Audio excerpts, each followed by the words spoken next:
C'est du solide chaque semaine sur Boursorama, l'émission qui vous dit tout sur votre épargne immobilière. Aujourd'hui, cette question, la fiscalité des CPI est-elle vraiment dissuasive? Bonjour Jean-Marc. Bonjour David. Bon, les CPI, elles sont rentables, ça c'est pas le sujet, il n'y a pas de débat là-dessus. En revanche, on a souvent l'idée qu'on se fait un peu, ouvrir côté fiscalité, côté impôt. Est-ce qu'il n'y a pas quand même un fond de vérité?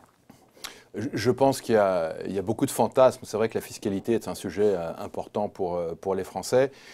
Je pense que le postulat de base, c'est de dire que les revenus des SCPI sont fiscalisés exactement comme le sont les salaires des Français, puisque les revenus des SCPI sont réintégrés dans la feuille de salaire et sont donc taxés au taux marginal d'imposition. Or, tous nos associés n'ont pas forcément des taux marginaux d'imposition très élevés, de telle sorte que les revenus des SCPI sont fiscalisés de façon tout à fait normale. De surcroît, là, il y a un avantage qui mérite d'être souligné, c'est que comme c'est de l'immobilier, la plus-value, en supposant, si tout se passe bien, que la part de SCPI que vous avez acheté prend de la valeur, est progressivement est de moins en moins imposée. Et même par le jeu des abattements, c'est ça? Voilà, c'est comme un immeuble. Au bout de 22 ans, vous n'avez plus d'impôt sur la plus-value à payer. Vous avez juste encore des charges sociales jusqu'à 30 ans. Donc, la plus-value que vous êtes susceptible de réaliser sur une SCPI, si vous la détenez longtemps, échappera à l'impôt. Donc, ce qu'on retient, c'est que c'est le porteur de part qui paye les impôts sur les loyers, sur la plus-value. Ce n'est pas la SCPI en tant que telle.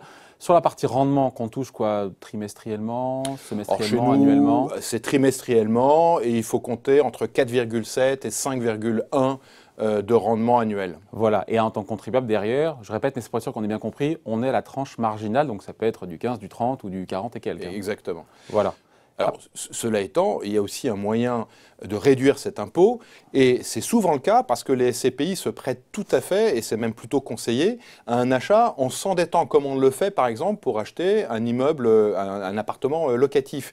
Et bien entendu, les intérêts des emprunts, aujourd'hui ils sont faibles, c'est une bonne nouvelle, mais ils restent déductibles et viennent en diminution des loyers qui sont perçus. Ouais, et je reviens sur la fiscalité, sur les plus-values. Au moment de la revente départ, si plus-value il y a, évidemment, il faut le souhaiter.